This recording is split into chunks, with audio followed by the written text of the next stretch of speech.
my feel-good breakfast show. Welcome back and happy Monday to you. This is your Feel Good Breakfast Show Expresso on SABC3. Hope you haven't snoozed that alarm too many times. Otherwise, you'll be missing out on all the action that's happening here. Now, listen, when you turn 60, that's quite a milestone. And having this milestone happen on such a special day as September the 24th, of course, which is South African Heritage Day. Now, that makes it even more meaningful. I agree with you. Now, when you are Sibongile Khumalo and this is happening to you, then what is more fitting than a 3-night musical concert series in tribute to the contributions she has made to the South African music industry? Our Johannesburg correspondent Tsholo Phiri sits down with Mama Sibongile in light of this auspicious occasion.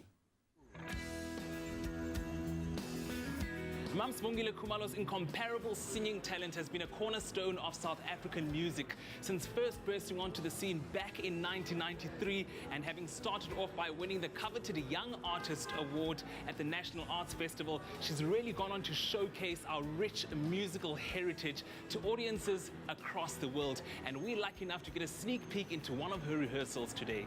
The South African music industry is appreciative of her vast contributions, which is why she is being celebrated in a musical tribute series in honor of her 60th birthday this Sunday, Heritage Day. So, Ma, the number 3 resonates a lot with your career. I mean, in 1992, you performed the 3 Phases of Sibongile Khumalo, and your music style is influenced a lot by South African, European, and jazz roots. And this music series is being performed over 3 nights. Would you say that the number 3 holds a special place in your heart? I do find that when I do a lot of things, I do them in 3s. In theatre terms, in music terms, one thing I learned about doing things 3 times, for instance, is that the first time somebody sees what you're doing or hears what you've said. The second time they're like, oh, there's that thing again. What is that? The third time it comes around, it's like, oh, that's what it means. So there's a kind of like aha moment that happens. So let's take it back to your birthday, the day you were born, the 24th of September 1957. Now, I'm sure back then you had no idea that fast forward to 1995, that day would become Heritage Day.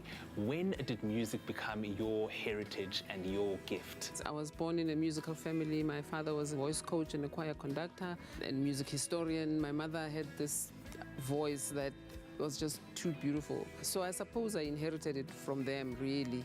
I don't think I had much of an option but to be in music.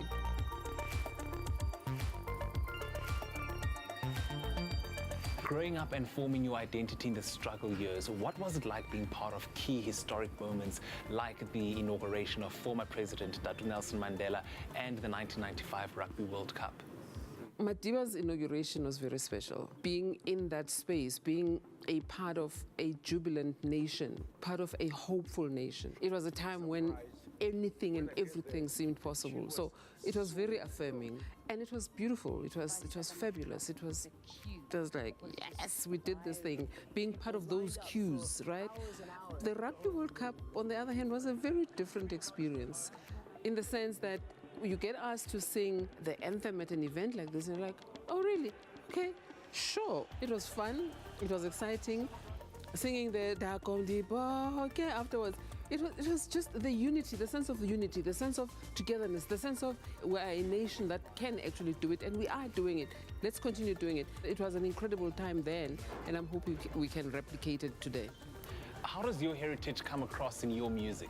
The sounds that one heard, the people that influenced us, both in those who were in exile, the Miriams and the Letambulus, etc., and those who were inside the country, you know, Abo Mam Sophie Mgcina, Doli Ratebe, and so on. Invariably, you find that what they did, what they produced, how they performed, how they presented themselves on stage, you know, has an effect on what one does. The traditional sounds of my people, of my Zulu people, growing up in a township like Soweto, where you heard umculo wa Mashangane, umculo wa Maxhosa, umculo wa Besuthu, all of that invariably gets infused in what one does. It makes me feel proud to know that people listen to our music and can appreciate it. It makes one feel good to know that one can be an intrinsic part of how we are perceived. People hear the music and they can appreciate it and they seem to like it, and that makes me feel very proud, very, very proud. Khumalo's gift indeed proves to be divine as she credits her vocal abilities to her parents, ancestors and God, While it took a 7-year interim for her latest studio album release, Breath of Life, last year, she continues to work as a performing artist to keep her creative juices flowing. So Ma, on Sunday you're turning 60 years old and you don't look a day over 35, and you've got 30 years experience in the professional music industry. How important is it to you to continue performing? Performing regularly or as much as possible keeps you in touch with what people are appreciating out there. It keeps you in touch with how people perceive us as performers. I believe in striving for excellence, and I'm hoping that is an ethos that we will eventually find permeating all levels of society in this country. So Ma, it must be a humbling experience having a concert dedicated to honoring you and celebrating your impact in the music industry. How does a moment like this help you reflect on your achievements, and what's in store for Mam Sibongile Khumalo in the future? Even as it is humbling, it makes you think back what happened when I started. And I find that the most important thing for me has been and will continue to be my parents. I am consciously aware of their influence on my life, how being in that particular space gave one discipline, gave one a sense of purpose with one's life.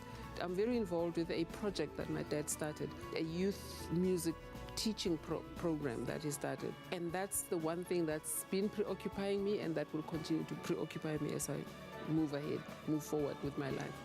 Known as the undisputed queen of song, there's really no doubt that Mam Sibongile Khumalo's influence has really inspired this generation. And it's with great dedication and celebration that we at Expresso wish her a joyous 60th birthday.